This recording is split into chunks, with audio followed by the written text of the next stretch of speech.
Perspectivas desde el mundo real. Charlas de George Ivanovich Gurdjieff. Nueva York, febrero 1924. Texto escogido. Se requiere un lenguaje preciso. Para un estudio preciso se requiere un lenguaje también preciso. Pero nuestro lenguaje ordinario, con el cual en la vida ordinaria hablamos, exponemos lo que sabemos y comprendemos y escribimos libros, no sirve ni siquiera para una pequeña cantidad de habla precisa. El hablar impreciso no puede servir a un conocimiento preciso. Las palabras que componen nuestro lenguaje son demasiado amplias y demasiado brumosas e indefinidas, mientras que el significado que se les presta es demasiado arbitrario y variable.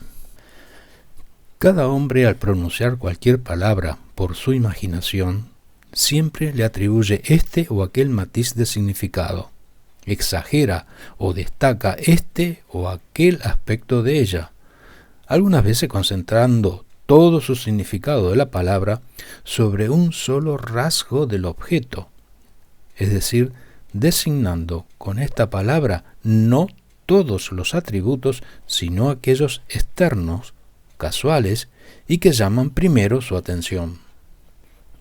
Otro hombre, hablando con el primero, atribuye a la misma palabra otro matiz de significado. Toma esta palabra en otro sentido, que es a menudo exactamente lo opuesto.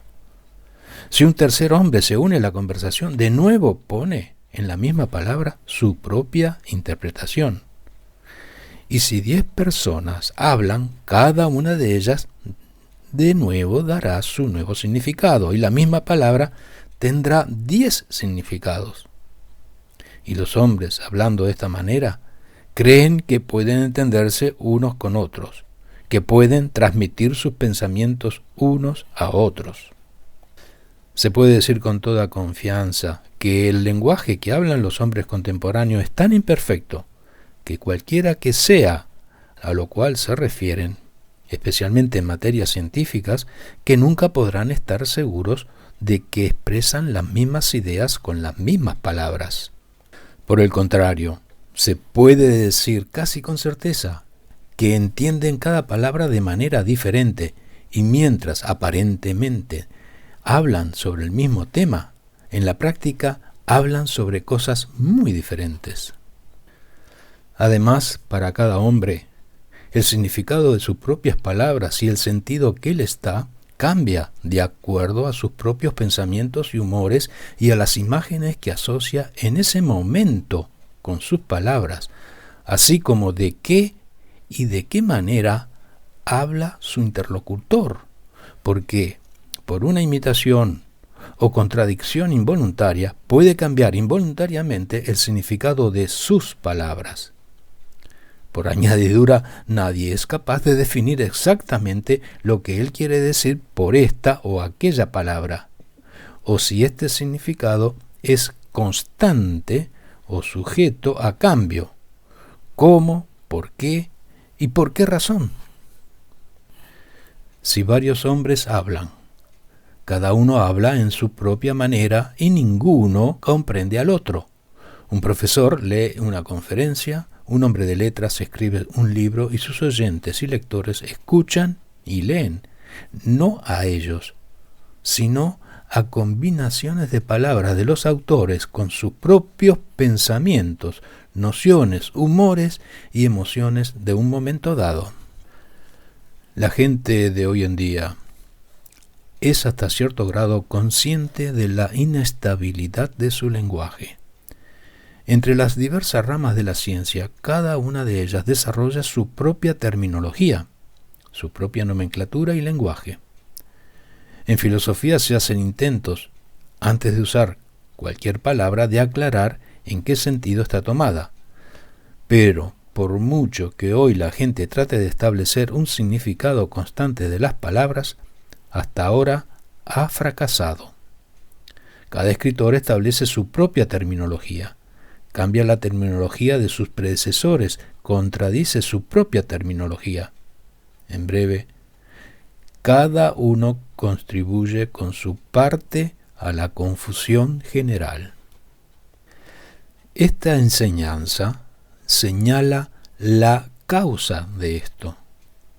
Nuestras palabras no tienen y no pueden tener ningún significado constante. Y para indicar en cada palabra el significado y el matiz particular que le damos, es decir, las relaciones en que la tomamos, no tenemos, en primer lugar, medios, y en segundo lugar, no lo intentamos.